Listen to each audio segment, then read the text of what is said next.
Hello friends, एक बार फिर से आप सभी का स्वागत है इस ऑनलाइन कार्यशाला में जिसका शीर्षक है MS office skill development course. Friends, पिछले 9 दिन में हमने सीखा एमएस वर्ड पे काम करना और एमएस पावर पॉइंट में कैसे आप डिफरेंट टाइप के डॉक्यूमेंट्स क्रिएट करेंगे और कैसे आप स्लाइड्स और अपने प्रेजेंटेशन को क्रिएट करेंगे, वो हमने डिटेल में जाना। फ्रेंड्स, आज जो हम स्टार्ट करने वाले हैं वो है हमारा एमएस एक्सेल यानी माइक्रोसॉफ्ट एक्सेल।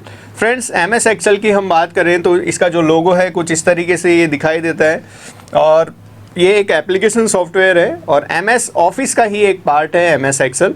इसकी जो फाइल्स होती है उसका एक्सटेंशन जो होता है वो होता है .xls और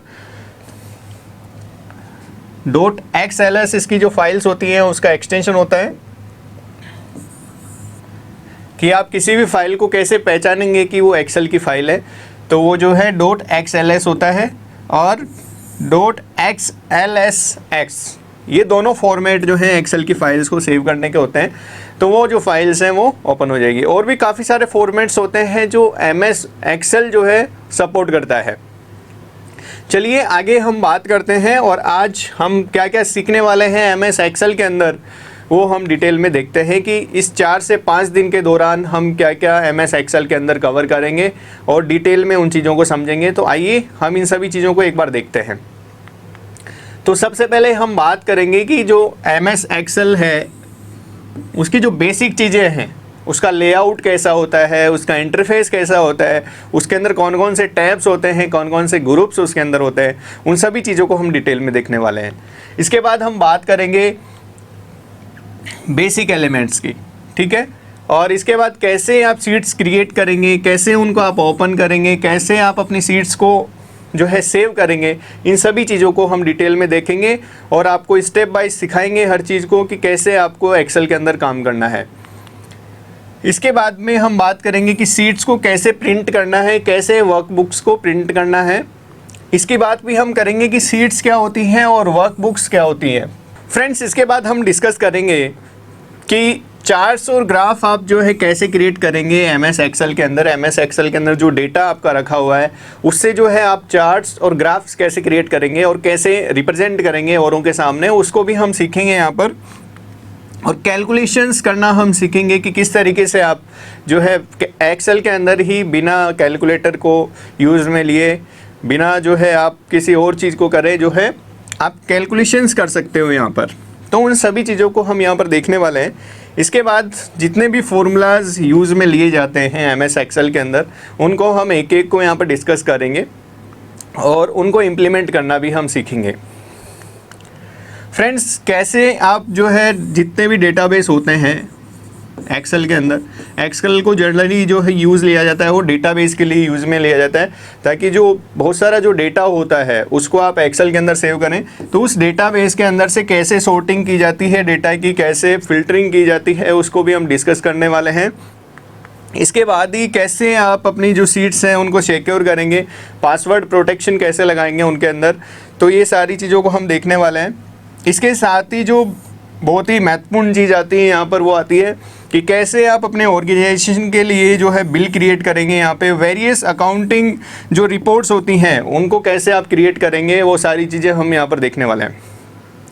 अकाउंटिंग रिपोर्ट्स के अंदर जैसे स्टूडेंट रिपोर्ट हो गई, स्टूडेंट्स की मार्कशीट हो गई, ठीक है, डेली शेड्यूल हो गया, शेड्यूल रिपोर्ट बनाना। इसके अलावा जो घर के अंदर जो खर्चा होता है उसकी एक रिपोर्ट तैयार करना, एनुअल एक्सपेंडिचर का रिपोर्ट तैयार करना। तो ये सारी अलग अलग डिफरेंट टाइप की जो रिपोर्ट्स हैं उनको हम क्रिएट करना यहाँ पर सीखेंगे। इसके साथ ही हम जो है फॉर्म क्रिएट करना सीखेंगे, डेटा एंट्री फॉर्म्स जो होते हैं एमएस एक्सेल के द्वारा, उनको हम क्रिएट करना सीखेंगे, ठीक है। आप एक फॉर्म के जरिए जो है डिफरेंट टाइप का डेटा जो है वो उसके अंदर एंटर कर सकते हो। एक फॉर्म हम क्रिएट कर देंगे और वो डेटा जो है बैकएंड में जो है सेव होता रहेगा पर्टिकुलर एक्सेल सीट के अंदर। तो इन सभी चीज़ों को हम यहाँ पर देखने वाले हैं। आगे हम बात करते हैं कि आप जो है इस सेशन को अटेंड करने के दौरान एक नोटबुक और पेन अपने साथ में रखें ताकि जो भी एक चीज़ आपको इम्पोर्टेंट लगे उसको आप जो है उसमें नोट आउट कर लें। हमारा दिमाग जो है ज़्यादा दिनों तक कोई भी चीज़ को याद नहीं रख पाता है, तो मैं रिक्वेस्ट करूँगा आप लोगों से कि आप एक पेन और एक नोटबुक अपने साथ में रखें।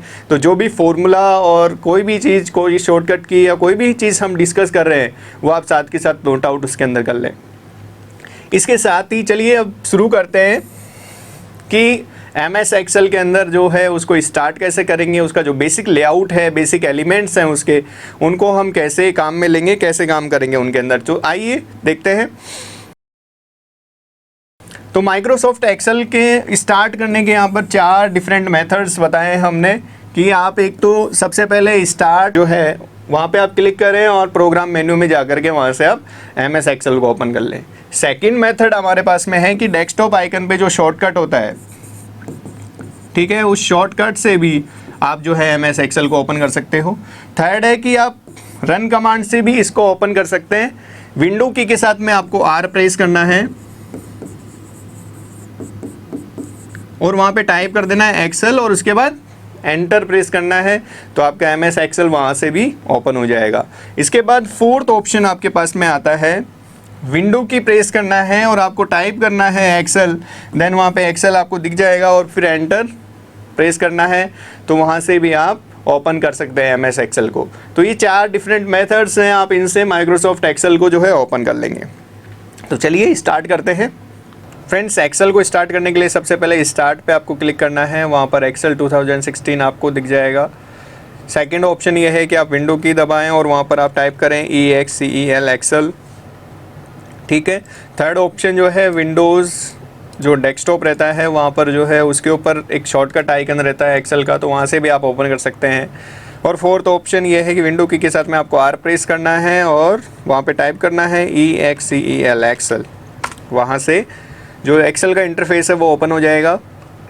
तो कुछ इस तरीके से वो इंटरफेस आपको दिखेगा। यहाँ पर रिसेंट जो फाइल्स ओपन करते हैं हम वो सारी यहाँ पर दिख जाएंगी और ब्लैंक वर्कबुक यहाँ पर रहेगी और इसी के साथ कुछ टेम्पलेट्स जो हैं प्री डिज़ाइंड वो यहाँ पर रहेंगे, तो आप कोई सा भी यूज़ कर सकते हैं। फ़िलहाल हम ब्लैंक वर्कबुक यहाँ पे ले लेते हैं। फ्रेंड्स, अब हम बात करेंगे बेसिक एलिमेंट्स कौन कौन से होते हैं माइक्रोसॉफ्ट एक्सेल के अंदर, ठीक है। तो सबसे पहले जब आप ओपन करेंगे माइक्रोसॉफ्ट एक्सेल को तो उसका जो लेआउट है कुछ इस तरीके से वो ओपन होगा और फर्स्ट जो स्क्रीन ओपन होगी वो कुछ इस तरीके की आपके वहाँ पर होगी। तो ये जो है यहाँ से आप जो है एक न्यू शीट जो है ओपन कर सकते हैं, न्यू वर्कबुक ओपन कर सकते हैं यहाँ से। और इसके अलावा जो रिसेंट में जो आपने ओपन करी है फाइल्स वो सारी लिस्ट यहाँ पर आएगी, जो भी नाम आप देंगे 1 2 3, ठीक है। यहाँ पे काफ़ी सारे टेम्पलेट्स भी ऑलरेडी दिए हुए हैं, तो उन टेम्पलेट्स का भी अपने डॉक्यूमेंट्स के अंदर यूज़ कर सकते हो। उनके अनुसार भी आप जो है डिफरेंट सीट्स आप वहाँ पे क्रिएट कर सकते हैं, ठीक है। इसके बाद में हम बात करते हैं कि जो उसका जो ओपन करने के बाद में एक ब्लैंक सीट हमने ओपन करी और उसका लेआउट किस तरीके का होगा वो आपके सामने यहाँ पर दिखाई दे रहा है। तो उसमें जो डिफरेंट काइंड ऑफ टैब्स और ये सारी चीज़ें दी हुई है उनको क्या क्या बोलते हैं हम उसको हम एक बार देख लेते हैं। तो यहाँ पर सबसे पहले आपको एक जो भी सीट आप ओपन करके रखेंगे उसका नाम यहाँ पर आपको दिखेगा, बुक 1, बुक 2, बुक 3, बुक 4, ठीक है। तो ये हो गया शीट का नाम, शीट नेम। और ये शीट नेम जो है बुक 1, बुक 2, बुक 3 तब तक ही रहता है जब तक आप उसको सेव नहीं करते हैं। मतलब बाय डिफ़ॉल्ट नेम आएगा उसका बुक 1, बुक 2, बुक 3, बुक 4। और जब जैसे ही आप उसको सेव कर देंगे तो जिस नाम से आप सेव करेंगे वो फाइल नेम से वहाँ पे शो होने लग जाएगा, यहाँ पे फाइल नेम शो हो जाएगा। और जिस भी प्रोग्राम के अंदर काम कर रहे हैं आप, चाहे से वो वर्ड हो, चाहे से वो एक्सेल हो, चाहे से वो पावर पॉइंट हो, तो यहाँ पर उस प्रोग्राम का नाम यहाँ पर आएगा, उस सॉफ्टवेयर का नाम आएगा यहाँ पे।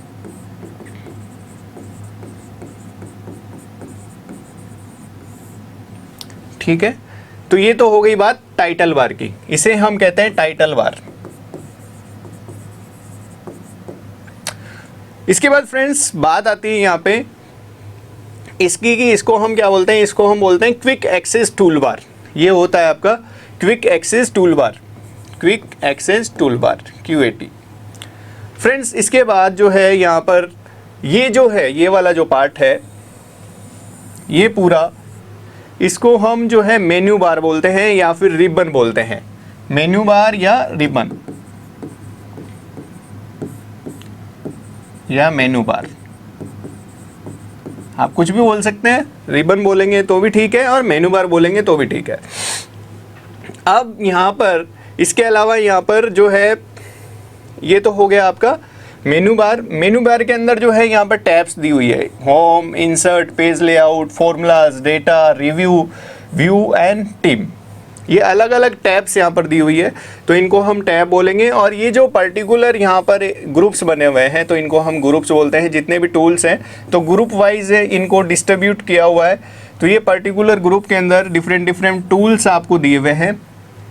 जैसे यहाँ पर ये होम टैब की बात कर रहे हैं हम, तो होम टैब के अंदर आपके क्लिप बोर्ड हो गया, फ़ॉन्ट हो गया, अलाइनमेंट हो गया, नंबर हो गया, स्टाइल्स हो गई, सेल्स हो गया, एडिटिंग हो गया।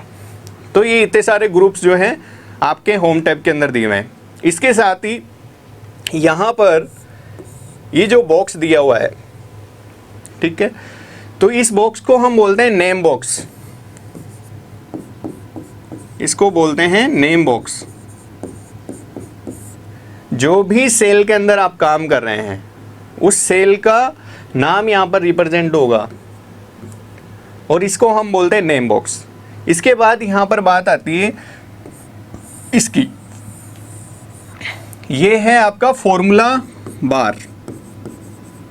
फॉर्मूला बार, इसको हम फॉर्मूला बार बोलते हैं। जो भी फॉर्मूला या कोई भी टेक्स्ट जिस भी सेल में आप लिख रहे हो वो इसके अंदर दिखेगा आपको, ठीक है। और ये जो है जहाँ पर आपका माउस रखा हुआ है या फिर जिस भी आप उसको सेलेक्ट करके रखेंगे उसको हम सेल बोलते हैं, ठीक है। और जहाँ पर माउस से सेलेक्ट कर रखे जिस सेल के अंदर हैं हम, उसको हम एक्टिव सेल बोलते हैं। यानी ग्रीन बॉर्डर उसके ऊपर रहेगा तो उसको हम बोलेंगे एक्टिव सेल, कि जिस भी सेल के अंदर हम हैं उसको हम एक्टिव सेल बोलेंगे, ठीक है। अब ये जो बॉक्सेस बने हुए हैं, ये जो बॉक्सेस बने हुए हैं यहाँ पे, इसको हम बोलते हैं सेल। कि सर आपने सेल तो बताया ही नहीं, सेल क्या होता है? तो सेल होते ही जितने भी बॉक्सेस बने हुए हैं तो ये हो गए सेल। इसके बाद होती है रेंज की बात होती है। एक रेंज वर्ड भी यहाँ पे आपको काम लिया जाएगा। रेंज वर्ड मतलब कि जहाँ से जहाँ तक आप सेल्स को सेलेक्ट किया है आपने, जैसे ये सेलेक्ट कर लिया आपने यहाँ से यहाँ तक, तो इसको हम बोलेंगे रेंज। अब यहाँ पर जो है ये जो लिखे हुए हैं A B C D E F G ये इधर चल रहा है, ये होता है कॉलम्स, ठीक है। और इनको हम बोलते हैं कॉलम लेबल्स। ये कॉलम्स हो गए आपके। और ये जो नाम लिखे हुए हैं A B C D E F G, ठीक है, आगे तक बहुत आगे तक है, तो इसको हम बोलेंगे कॉलम लेबल्स। इसको हम बोलेंगे कॉलम लेबल्स। और यहाँ पर लेफ्ट हैंड साइड में जो 1 2 3 करके लिखा हुआ है, 1 2 3 4 5 6 7 8, इसको हम बोलेंगे रो लेबल्स। ये हो गया कॉलम लेबल और वो हो गया रो लेबल, ठीक है। इसके बाद में यहाँ पर जो है आपके आता है स्टेटस बार। यहाँ पर स्टेटस बार, एक मिनट, ये स्टेटस बार हो गया आपके। ये जो पूरा है, ये ग्रीन जो पट्टी है, ये स्टेटस बार हो गया। तो यहाँ पर स्टेटस बार के अंदर आपको कुछ ऑप्शंस दिखेंगे, ठीक है। यहाँ पे स्टेटस आपको दिखेगा रेडी, नोट रेडी, ठीक है। और इसके साथ ही यहाँ पे व्यू मोड, कौन कौन से मोड में आपको देखना है वो सारे मोड यहाँ पे दिए हुए हैं। व्यू मोड ये हो गया। और यहाँ पर एक जूम का भी ऑप्शन आपको मिलेगा जिससे आप अपनी शीट को जूम इन और जूम आउट कर सकते हो। अब यहाँ पर बात आ रही है कि यहाँ पे एक चीज़ और दे रखी है, जो भी सीट आप ओपन कर रखी है आपने वहाँ पे, ठीक है। तो ये पूरा हो गया एक वर्कबुक। एक वर्कबुक के अंदर जो है आप बहुत सारी सीट्स ओपन करके रख सकते हो। वहाँ पे सीट 1 यहाँ पे खुला हुआ है, सीट 2 यहाँ पे दिया हुआ होगा, ओपन कर सकते हो आप प्लस पे ऐड करके। प्लस पे क्लिक करके आप ऐड कर सकते हो और भी जो सीट्स हैं। यहाँ पे सीट 3 हो जाएगा, ठीक है। और इन सीट्स को मिला के एक बनती है बुक और उसी को हम बोलते हैं वर्कबुक, ठीक है। और इस शीट्स को आप रीनेम भी कर सकते हो, कुछ और भी नाम आप दे सकते हो। सिंपली बस आपको राइट क्लिक करना है और राइट क्लिक करने के बाद में वहाँ पे रीनेम का ऑप्शन आपको दिखेगा और वहाँ से आप इसको रीनेम भी कर सकते हो। फ्रेंड्स, अब बात आती है कि नंबर ऑफ रोज़ कितनी होती है एक्सेल के अंदर। तो नंबर ऑफ रोज़ की जब बात आती है तो नंबर ऑफ रोज़ होते हैं एक्सेल के अंदर 10,48,576 रोज़ होती हैं MS एक्सेल के अंदर। और MS एक्सेल के अंदर कॉलम्स कितने होते हैं, तो कॉलम्स की बात आती है तो कॉलम्स होते हैं 9,434 कॉलम होते हैं MS एक्सेल के अंदर। तो फ्रेंड्स, अब आगे हम देखते हैं और चीज़ें। होम टैब की जब बात आती है तो होम टैब के अंदर आपके यहाँ पे डिफरेंट टाइप के ग्रुप्स दिए हुए हैं। क्लिप बोर्ड दिया हुआ है, फ़ॉन्ट दिया हुआ है, जिसमें आप फ़ॉन्ट से रिलेटेड जो सेटिंग्स है वो आप उसके अंदर कर सकते हो। तो यहाँ पर फ़ॉन्ट ग्रुप दिया हुआ है, वहाँ पे बोल्ड, इटैलिक, अंडरलाइन, ये सारे ऑप्शंस आपको दिए हुए हैं। पर आपको अलाइनमेंट का ऑप्शन भी दिया हुआ है कि आप कैसे अपने डॉक्यूमेंट को जो है अलाइन करेंगे, कैसे शीट्स को अलाइन करते हैं। सेल्स में जो टेक्स्ट आपने लिखा है या फॉर्मूला लिखा है तो उसको सेंटर में रखना है या बॉटम में रखना है, वो सारी चीज़ें जो है यहाँ पे दी हुई है। तो यहाँ से हम उसको चेंज कर सकते हैं। इसके बाद नंबर ग्रुप यहाँ पर दिया हुआ है। तो नंबर ग्रुप में जो है जिस फॉर्मेट में आपको जो है टेक्स्ट या फिर नंबर्स को रखना है वो फॉर्मेट भी यहाँ से आप चूज़ कर सकते हैं। इसके बाद में डिफरेंट टाइप ऑफ स्टाइल्स के लिए यहाँ पे स्टाइल ग्रुप को दिया हुआ है, जहाँ से आप स्टाइल्स दे सकते हैं। और इसके बाद में सेल का एक ग्रुप दिया हुआ है, जहाँ से आप कोई भी नई सेल इंसर्ट करनी है तो वहाँ से कर सकते हैं, सेल को डिलीट करना है तो वहाँ से कर सकते हैं। इसके साथ उसका फॉर्मेट भी आप वहाँ से चेंज कर सकते हैं। इसके साथ ही यहाँ पे एक एडिटिंग ग्रुप भी दिया हुआ है होम टैब के अंदर कि आप जो है कोई चीज़ आपको फाइंड आउट करनी है, कोई सेल के अंदर कोई भी टेक्स्ट लिखा हुआ है वो आपको फाइंड आउट करना है तो यहाँ से आप कर सकते हैं, उसको रिप्लेस कर सकते हैं। सॉर्ट एंड फिल्टरिंग का ऑप्शन भी आपको यहाँ पर दिया हुआ है। इसके बाद हम बात करते हैं इंसर्ट टैब की। और एक्सेल के अंदर जो सेकंड टैब होती है वो होती है इंसर्ट टैब। इंसर्ट टैब के अंदर जो है आपके टेबल्स का यहाँ पे एक ग्रुप दिया हुआ होता है, इलस्ट्रेशन का एक ग्रुप आपको दिया हुआ है, ऐप्स का ग्रुप यहाँ पे दिया हुआ है, चार्ट्स का एक ग्रुप यहाँ पर दिया हुआ है। तो चार्ट से रिलेटेड जितनी भी सेटिंग्स है आप वहाँ से कर सकते हो, उसके स्टाइल चेंज कर सकते हो। रिपोर्ट्स के लिए यहाँ पे एक ग्रुप दिया हुआ है, स्पार्क लाइन्स के लिए यहाँ पे ग्रुप दिया हुआ है, फिल्टर्स के लिए एक ग्रुप दिया हुआ है, लिंक्स के लिए ग्रुप दिया हुआ है, टेक्स्ट का एक ग्रुप है और एक सिम्बल्स का ग्रुप है। तो ये डिफरेंट टाइप्स के ग्रुप हैं जिसके अंदर डिफरेंट टूल्स दिए हुए हैं। तो उन टूल्स का अपना अपना यूज़ है, उनको हम देखेंगे। इसके बाद आता है page layout tab. Friends, page layout tab के अंदर आपके थीम्स का एक ग्रुप होता है कि आपको जो एक्सेल सीट है, जिस सीट पे आप काम कर रहे हैं, जिस वर्कबुक पे आप काम कर रहे हैं, उसका जो स्टाइल है वो किस तरीके का होगा, तो हम थीम ग्रुप के अंदर उसको चेंज करेंगे। पेज सेटअप कि उसके अंदर प्रिंट एरिया कितना रखना है, उसका पेज साइज़ क्या रखना है, मार्जिन क्या रखना है, तो पेज लेआउट के अंदर हम करेंगे। बैकग्राउंड क्या रखना है जिस भी सीट को आप प्रिंट कर रहे हैं उसके लिए। स्केल टू फिट का एक ग्रुप दिया हुआ है, सीट ऑप्शंस दिया हुआ है, अरेंज का एक ग्रुप यहाँ पर दिया हुआ है। आगे हम देखते हैं फॉर्मूलाज टैब। फॉर्मूलाज टैब के अंदर अलग अलग ग्रुप्स दिए हुए हैं और जहाँ पर हम अलग अलग मैथमेटिकल के जो ऑपरेशंस हैं उससे रिलेटेड सारे जो फॉर्मूलाज हैं वो आपको यहाँ पर फॉर्मूला टैब के अंदर मिलेंगे और इस पे काम करना भी हम सीखेंगे। तो यहाँ पर थोड़ा सा हम देख लेते हैं कि कौन कौन से ग्रुप्स होते हैं। तो यहाँ पर फंक्शन लाइब्रेरी का एक ग्रुप होता है जहाँ पर बहुत सारे फंक्शंस आपको दिख जाएंगे और उन फंक्शंस के अंदर आप क्लिक करेंगे ड्रॉप डाउन के अंदर तो बहुत सारे फंक्शंस आपको हर एक के अंदर आपको दिखेंगे। तो उन सबको कैसे यूटिलाइज करते हैं उनको हम देखने वाले हैं।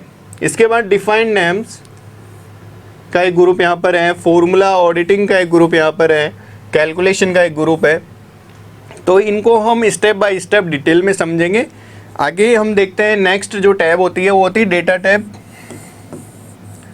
और डेटा टैब के अंदर जो ग्रुप्स होते हैं जैसे गेट एक्सटर्नल डेटा का एक ग्रुप यहाँ पर दिया हुआ है। इसके बाद यहाँ पर कनेक्शंस का एक जो है ग्रुप दिया हुआ है, शॉर्ट एंड फिल्टरिंग का एक ग्रुप यहाँ पर दिया हुआ है, डेटा टूल्स का एक ग्रुप यहाँ पर दिया हुआ है, आउटलाइन का एक ग्रुप यहाँ पर दिया हुआ है। ठीक है। इसके बाद में रिव्यू टैब यहाँ पर है। रिव्यू टैब के अंदर आपके प्रूफिंग का एक ग्रुप दिया हुआ है। जैसे हमने MS एक्सेल और MS पावर पॉइंट के अंदर MS वर्ड और MS पावर पॉइंट के अंदर हमने चीज़ें सीखी। वहाँ पर कमेंट्स का एक ग्रुप था, प्रूफिंग का था, एक लैंग्वेज का ग्रुप था। तो यहाँ पर भी वो चीज़ें हैं।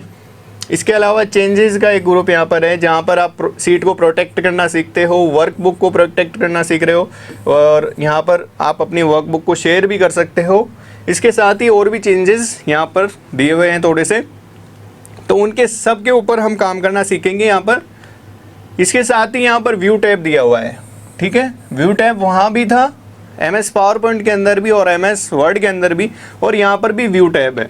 व्यू टैब के अंदर यहाँ पर वर्कबुक व्यूज़ का एक ग्रुप दिया हुआ है, शो का एक ग्रुप यहाँ पर दिया हुआ है, हेडिंग्स, फॉर्मूला बार, गाइडलाइंस, और ये शो करना है या नहीं करना है तो यहाँ से आप कर सकते हो।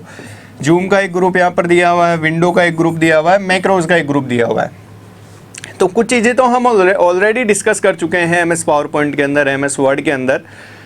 तो इसके बाद में हम बात करेंगे टेबल टूल्स, ठीक है, कि MS वर्ड के अंदर, MS पावर पॉइंट के अंदर जिस तरीके से वहाँ पे जब हम टेबल इंसर्ट करते थे तो टेबल से रिलेटेड एक और टैब वहाँ पर खुलती थी, जिसमें आप टेबल से रिलेटेड स्टाइल्स और उसकी सेटिंग जो है वो सारी करते थे। तो यहाँ पर टेबल जो टैब है उसके जो फॉर्मेट डिज़ाइनिंग के लिए यहाँ पे जो है डिफरेंट ग्रुप्स यहाँ पर दिए हुए हैं। प्रॉपर्टीज़ हो गया, टूल्स का ग्रुप हो गया, एक्सटर्नल टेबल डेटा का ग्रुप हो गया, टेबल स्टाइल ऑप्शंस का जो ग्रुप हो गया, टेबल स्टाइल्स का एक ग्रुप यहाँ पर हो गया, ठीक है। इसके साथ ही पिक्चर टूल्स के लिए भी यहाँ पे एक विंडो होती है। पिक्चर टूल्स में जो है आपके एडजस्ट का एक ग्रुप यहाँ पर हो जाएगा, और एक पिक्चर स्टाइल्स का एक ग्रुप हो जाएगा, अरेंज का एक ग्रुप हो जाएगा, साइज़ का एक ग्रुप हो जाएगा। तो अलग अलग ग्रुप्स का अलग अलग यूज़ है। उसके अंदर जो टूल्स हैं उन सभी को हम डिफरेंट जगह जो है यूज़ लेते हैं। इसके बाद जो है ड्राइंग टूल्स, जब भी आप अपने सीट के अंदर कोई शेप आप इंसर्ट कर रहे हैं, जब आप शेप इंसर्ट करेंगे तो वहाँ पे ड्राइंग टूल्स करके एक टैब वहाँ पे ओपन होगी। उस शेप से रिलेटेड जितने भी स्टाइल्स हैं, आप चाहे से उस शेप को चेंज करना हो, चाहे से आप उस शेप के अंदर जो टेक्स्ट लिखा हो उसका कलर चेंज करना हो, या शेप का कलर चेंज करना हो, या उसके अंदर जो टेक्स्ट है उसका स्टाइल चेंज करना हो, तो वो सारी सेटिंग आप यहाँ से कर सकते हैं। इसके बाद स्मार्ट आर्ट टूल्स, जब आप अपने शीट के अंदर कोई चार्ट या ग्राफ इंसर्ट कर रहे हों तो वहाँ पर एक टैब ओपन होगी स्मार्ट आर्ट टूल्स। तो उससे रिलेटेड जितनी भी सेटिंग्स हैं तो उस टैब के अंदर हो जाएगी। जैसे क्रिएट ग्राफिक का एक ग्रुप वहाँ पर मिलेगा, लेआउट किस तरीके का आपको चार्ट या ग्राफ का रखना है वो सारी चीज़ें वहाँ पर मिलेगी, स्मार्ट आर्ट स्टाइल्स की किस स्टाइल में उसको रखना है, और एक रीसेट का ऑप्शन भी वहाँ पर दिया हुआ है। तो ये सारी चीज़ें जो है हम डिस्कस करने वाले हैं। इसके बाद में आता है इक्वेशन टूल। यदि आप अपने एक्सेल सीट के अंदर कोई इक्वेशन इंसर्ट कर रहे हैं तो इक्वेशन से रिलेटेड जितने भी टूल्स हैं उसके लिए यहाँ पर एक टैब ओपन होगी आपके वहाँ पे इक्वेशन टूल्स, और उसके अंदर डिज़ाइन के अंदर तो वहाँ पर टूल्स का एक ग्रुप आपको दिया हुआ होगा, सिंबल्स का एक ग्रुप वहाँ पर दिया हुआ होगा, स्ट्रक्चर्स का एक ग्रुप वहाँ पर दिया हुआ होगा। तो ये सारे ग्रुप्स वहाँ पर आपको दिए होंगे और पर्टिकुलर चीज़ों को आप काम में वहाँ से ले सकते हो। फ्रेंड्स, अब बात आती है यहाँ पर कि जो बैक स्टेज व्यू है एक्सेल का वो किस तरीके का होता है। बैक स्टेज व्यू आएगा जब फाइल पे आप क्लिक करेंगे तो वहाँ पर क्लिक करते ही जो व्यू दिखेगा कुछ इस तरीके का दिखेगा, और उसे हम कहते हैं बैक स्टेज व्यू। और बैक स्टेज व्यू के अंदर जो ऑप्शंस आपको दिखेंगे तो सबसे पहले तो यहाँ पर जो फाइल आपने ओपन कर रखी है उसका नाम यहाँ पर दिखेगा और एक्सेल लिखा हुआ आगे रहेगा, ठीक है। इसके बाद यहाँ पर इन्फो का एक रहेगा, न्यू फाइल क्रिएट करने के लिए, ओपन करने के लिए ओपन का ऑप्शन दिया हुआ है, सेव करने के लिए सेव एज करने के लिए ऑप्शन दिया हुआ है, फिर प्रिंट का एक यहाँ पर ऑप्शन दिया हुआ है, शेयर का ऑप्शन दिया हुआ है, एक्सपोर्ट का यहाँ पर एक ऑप्शन दिया हुआ है, क्लोज का एक ऑप्शन दिया हुआ है, अकाउंट्स का ऑप्शन दिया हुआ है, ऑप्शंस दिए हुए हैं। तो यहाँ पर अगर जो अपनी शीट है उसको प्रोटेक्ट करना है तो प्रोटेक्ट वर्कबुक का भी यहाँ पे ऑप्शन दिया हुआ है, इंस्पेक्ट करना है वर्कबुक को तो इंस्पेक्शन का भी एक यहाँ पे वो दिया हुआ है। कोई भी एक्सेल शीट है तो उसकी जितनी भी प्रॉपर्टीज़ है वो सारी प्रॉपर्टीज़ यहाँ पे शो हो जाएगी, ठीक है। कौन उसको मॉडिफाई कर रहा है, कौन उसको क्रिएट कर रहा है, वो सारी चीज़ें जो है आपको यहाँ पर शो हो जाएगी। तो चलिए friends, step by step in सभी चीज़ों को हम सीखते हैं डिटेल में। ये जो है एक्सेल का जो फाइल है हमने ओपन कर लिया है, ब्लैंक शीट जो है हमने ओपन करी है यहाँ पे। अब यहाँ पर जैसे हम बात करते हैं कि इस शीट का जो नाम है वो आपको चेंज करना है, तो आप यहाँ से डबल क्लिक करके कर सकते हैं और राइट क्लिक करके रीनेम पे आप जाएंगे तो वहाँ से भी आप कर सकते हो, ठीक है। और यहाँ लिख देते हैं हम डे फर्स्ट हमने लिख दिया है। और इस फाइल को जैसे हमें सेव करना है तो कंट्रोल S से इसको हम सेव कर देंगे। पहला ऑप्शन तो ये है। दूसरा ऑप्शन है कि फाइल पे आपको क्लिक करना है और सेव के ऊपर क्लिक करना है, आपको ब्राउज़ पे करें और डेस्कटॉप पे इसको सेव कर दें। जहाँ भी आप सेव करना चाह रहे हैं तो हम यहाँ पर एक फ़ोल्डर क्रिएट कर लेते हैं एक्सेल के नाम से, और इसके अंदर हम इसको सेव कर देते हैं। इसका नाम दे देते हैं Day 1 सेव। तो ये फ़ाइल हमारी सेव हो गई है और जैसा आप देख रहे हैं टाइटल बार में इस फाइल का नाम हो गया Day 1 और आगे इस प्रोग्राम का नाम आ गया है एक्सेल। तो फ्रेंड्स हम अब बात करते हैं जो होम टैब के ऊपर जो बेसिक चीज़ें दी हुई है इनके बारे में। तो ये जो है आपके ये हैं कॉलम्स जितने भी हैं, जैसे आप ई कॉलम के ऊपर जा रहे हैं एफ पे जी पे, और ये जो ए बी सी डी ये लिखा हुआ है इनको हम बोलते हैं लेबल्स, कॉलम लेबल्स। और ये 1 2 3 करके है इनको हम बोलते हैं रो लेबल्स। तो जैसे आपने यहाँ पे कोई टेक्स्ट टाइप किया और यहाँ पर लिखा SN सीरियल नंबर, तो सीरियल नंबर को अगर आपको जो है कलर इसका चेंज करना है या फिर फ़ॉन्ट स्टाइल इसका चेंज करना है तो यहाँ से आप जो है इसका फ़ॉन्ट या फिर जो भी चीज़ें हैं वो यहाँ से चेंज कर सकते हो। फ़ॉन्ट चेंज कर दिया है हमने यहाँ पे, और इसको अगर बोल्ड करना है तो यहाँ से कर देंगे, इटैलिक करना है तो कंट्रोल I प्रेस कर देंगे, और अंडरलाइन करना है तो कंट्रोल U हम कर देंगे। इसके साथ ही डबल अंडरलाइन करनी है तो आप क्लिक करें और डबल अंडरलाइन भी आप इसको कर सकते हैं। इसके साथ ही अगर टेबल को, अगर इस सेल को, पर्टिकुलर सेल को या पर्टिकुलर रेंज को अगर आपको वो करना है, बॉर्डर देना है, तो आप यहाँ पे क्लिक करें बॉटम बॉर्डर, और यहाँ पर ऑल बॉर्डर्स पे आप क्लिक करें। जो बॉर्डर्स का ऑप्शन है उसमें जाके आप ऑल बॉर्डर्स पे क्लिक करें तो चारों तरफ के जो बॉर्डर हैं इसके बन जाएंगे। या फिर जिन सेल्स के ऊपर आपको बॉर्डर करना है उन सेल्स को आप सेलेक्ट कर लें और राइट क्लिक करें, ड्रॉप डाउन पे जाके ऑल बॉर्डर्स पे आप क्लिक करें, तो जिन जिन सेल्स के ऊपर आप बॉर्डर देना चाहते हैं वो वहाँ से आप दे देंगे। अगर आप पर्टिकुलर सेल को या पर्टिकुलर रेंज को जो है कलर देना चाह रहे हैं तो आप यहाँ से थीम कलर पे जाके और यहाँ से आप कलर दे सकते हैं, ठीक है। अब इसके बाद जो है अगर आप सीरियल नंबर को थोड़ा सा इसका जो साइज़ है वो इंक्रीज़ करना चाह रहे हो तो यहाँ से साइज़ इंक्रीज़ कर सकते हो और यहाँ से इसका डिक्रीज़ हो जाएगा साइज़। और टेक्स्ट को कलर भी चेंज करना है आपका, टेक्स्ट का कलर अगर आपको चेंज करना है तो यहाँ से आप टेक्स्ट का कलर भी आप चेंज कर सकते हैं। और मान लीजिए आपको सीरियल नंबर यहाँ से कॉपी करना है तो यहाँ पर कॉपी का जो ऑप्शन दिया हुआ है तो यहाँ से कंट्रोल C भी आप करेंगे तो ये कॉपी हो जाएगा, ठीक है। और पर्टिकुलर जगह पे आपको पेस्ट करना है इसको तो कंट्रोल V आप प्रेस करेंगे तो ये पेस्ट हो गया है यहाँ पर। अगर आपको यहाँ से हटा के कट करना है, यहाँ से हटा के दूसरी जगह मूव करना है तो यहाँ से आप कट कर देंगे इसको, तो ये यहाँ से हट जाएगा और यहाँ पर ये आ जाएगा J कॉलम के अंदर, ठीक है। अब जैसे आपको ये वाला ही फॉर्मेट काम में लेना है पूरा पर्टिकुलर जगह पे, जैसे हम यहाँ पर बात करते हैं, यहाँ पे कुछ लिखते हैं नेम, ठीक है। अब हमें ये वाली फॉर्मेटिंग यहाँ पे करनी है तो उसके लिए क्या करें, सबसे पहले इसको आप सिलेक्ट कर लें और यहाँ पे फॉर्मेट पेंटर पे आप क्लिक करें। फॉर्मेट पेंटर पे क्लिक करने के बाद में और यहाँ पर कुछ इस तरीके से दिखेगा और यहाँ पे आपको क्लिक कर देना है तो सेम फॉर्मेटिंग यहाँ पर भी हो जाएगी। तो आपको बार बार जो है सेम फॉर्मेटिंग के लिए हर टूल को जाके यूज़ करने की ज़रूरत नहीं है। आप पर्टिकुलर जिस भी फॉर्मेट को यूज़ करना चाह रहे हैं उसको फॉर्मेट पेंटर यूज़ करके और कर सकते हैं। तो फ्रेंड्स ये बात हुई क्लिपबोर्ड की और फ़ॉन्ट स्टाइल्स की। अब बात करते हैं हम अलाइनमेंट की। तो अलाइनमेंट की बात करने से पहले सीरियल नंबर को हम यहाँ से उठा के और यहाँ पे ले लेते हैं और इसको हम डिलीट कर देते हैं। अब इस दोनों को हम सेलेक्ट कर लेते हैं, इन दोनों को, और यहाँ पर अलाइनमेंट की बात करते हैं। तो जैसे अलाइनमेंट के लिए यहाँ पर ऑप्शंस दिए हुए हैं। इस सीरियल नंबर और नेम को अगर आप टॉप में अलाइन करना चाह रहे हो कॉलम के या रो के तो ये ऊपर जो है ऊपर शिफ्ट हो जाएगा। सेंटर में अगर करना चाह रहे हो तो सेंटर के लिए आप ये ऑप्शन यूज़ करें मिडिल अलाइन, और बॉटम अलाइन के लिए बॉटम अलाइन का ऑप्शन दिया हुआ है। तो तीनों ऑप्शंस आप यहाँ पे यूज़ कर सकते हैं। अलाइनमेंट ग्रुप के अंदर हम बात कर रहे हैं, और जैसे आपको ये रखना है लेफ़्ट में अलाइन रखना है तो लेफ़्ट अलाइनमेंट को यूज़ करेंगे, सेंटर में रखना है तो इसको हम यूज़ करेंगे, राइट में रखना है तो हम इसको यूज़ करेंगे अलाइन राइट। ठीक है, और इसी के साथ जो टेक्स्ट का डायरेक्शन है उसको अगर आप चेंज करना चाह रहे हो तो यहाँ से भी आप चेंज कर देंगे उसको।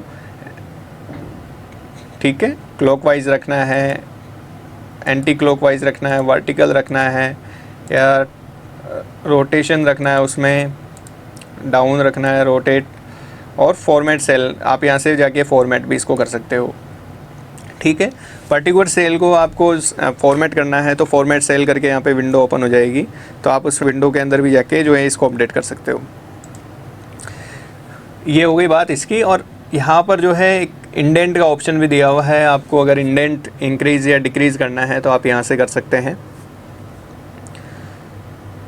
और इसके लिए जो है यहाँ पे स्टाइल्स का एक ग्रुप दिया हुआ है, इस स्टाइल्स के ग्रुप को भी यूज़ आप कर सकते हो। जो भी आपको फॉर्मेटिंग यूज़ करनी है यहाँ से आप कर सकते हैं।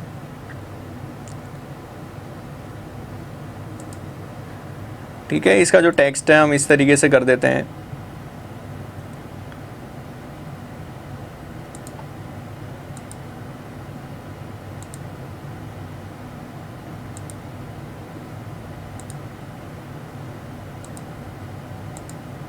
ठीक है, ये हमने इसको रोटेट कर दिया है और जो पोजीशन इसकी थी पहले उसी में ही आ गया है। अब जो है हम बात करते हैं यहाँ पे, ये स्टाइल्स की बात हो गई, जो भी स्टाइल आप यूज़ करना चाहे वो आप कर सकते हैं। फिर इसके बाद में यहाँ पर जैसे मैं यहाँ पे टाइप करता हूँ नीरज शर्मा, और इसको थोड़ा सा मैं यहाँ से, अगर आपको कोई जो सेल है उसको आपको यहाँ से विड्थ है उसको कम करना है तो आप इसको ऐसे कर सकते हैं। अब ये जो नाम है, ये जो अगला वाला जो कॉलम है उसके अंदर ओवरलैप हो रहा है, दूसरे वाले कॉलम के ऊपर जो शर्मा है वो इसके अंदर ओवरलैप हो रहा है। तो इसको हम जो है यहीं पे जो है ये थोड़ा सही सेट हो जाए तो उसके लिए हम क्या करेंगे, रैप टेक्स्ट का यूज़ करेंगे।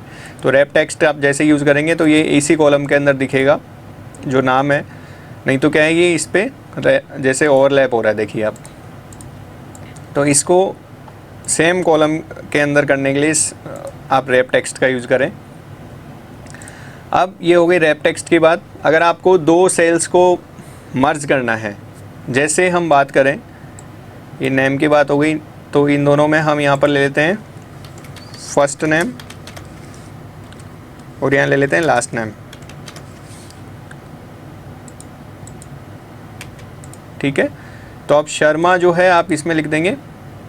अब नेम को जो है आप इन दोनों सेल्स को मर्ज करना है आपको, तो मर्ज एंड सेंटर पे आप क्लिक करें तो नेम जो है वो सेंटर में आ जाएगा और ये दोनों सेल्स जो है आपकी मर्ज हो जाएगी।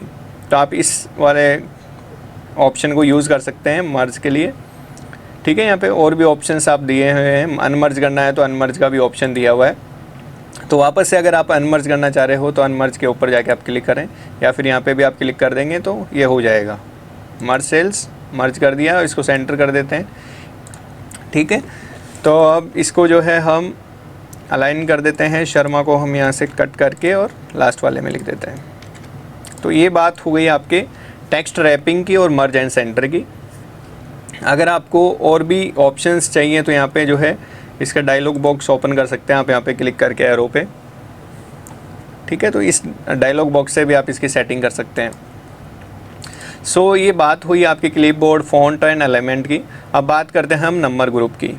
तो जैसे आपको पर्टिकुलर सेल का, एक पर्टिकुलर रेंज का आपको जो है नंबर स्टाइल चेंज करना है तो आप यहाँ से कर सकते हैं उसको। जैसे ABC या जर्नल रखना है, जैसे नॉर्मली जर्नल होता है, नंबर होता है। ठीक है, करेंसी करना है, करेंसी में रखना है तो आप करेंसी का भी यूज़ कर सकते हैं। जैसे जर्नल में तो क्या है, आप लिखते हैं 100 यहाँ पे लिखते हैं तो ये जर्नल हो गया। ठीक है, जैसे ही आप यहाँ पे नंबर का करेंगे तो ये इस तरीके से डेसिमल फॉर्मेट में आपको दिखेगा। ठीक है, इस डेसिमल को आप इंक्रीज़ करना चाह रहे हैं या डिक्रीज़ करना चाह रहे हैं तो आप कर सकते हैं यहाँ से। ठीक है, ये डेसिमल देखिए, दशमलव जो है वो इंक्रीज़ हो रहा है यहाँ पे। ठीक है, और डिक्रीज़ करना है अगर दशमलव को आपको, तो यहाँ से आप डिक्रीज़ कर देंगे, डिक्रीज़ का ऑप्शन भी आपको दिया हुआ है। अब अगर आपको इसी को आपको करेंसी में चेंज करना है तो करेंसी का यहाँ पे ऑप्शन दिया हुआ है, तो आप करेंसी पे क्लिक करें तो यहाँ पर आपको करेंसी में चेंज हो जाएगा, जो 100 आपने लिखा था तो 100 रुपीज़ में कन्वर्ट हो जाएगा। इसी के अलावा अकाउंटिंग में आपको चेंज करना है, अकाउंटिंग में चेंज हो जाएगा, ठीक है।